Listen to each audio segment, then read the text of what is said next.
Myntri katanat puli puthi urakam esang mau la Kyntu ban Pynkynriah ki Trai ri ki basa Bangladesh Lada ka Jingiakhih kan nangjor ulo ong ba ka Jingiarap ya ki brio dei ban pensyong nongrem ha ka nongrem kalong brio man brio ha ka niam ula kren ya kane ha ka baya dei bat ki KHASI penar bat garo ki basyong basa Bangladesh ulo ong ba kane ka jing long jingman Bangladesh menta kan kta ki nong shong shnong ki basyong basa ha ki than khapon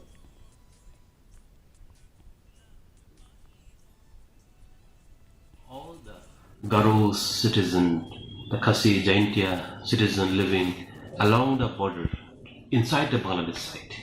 If anything happen, any untoward incident happen, yes, definitely they will try to take a refuge in our country, in our state. That time, I think the decision has to be find and we have to explore the possibility. What should we do? Should we say no, or should we help them on humanitarian ground? That is to be decided by the Ministry of Home Affairs, Government of India, and also the state government. Yes, definitely, there will be never say no on humanitarian ground to save the life of any citizen. Kinong Mikhalia ba kadthop iki khana puli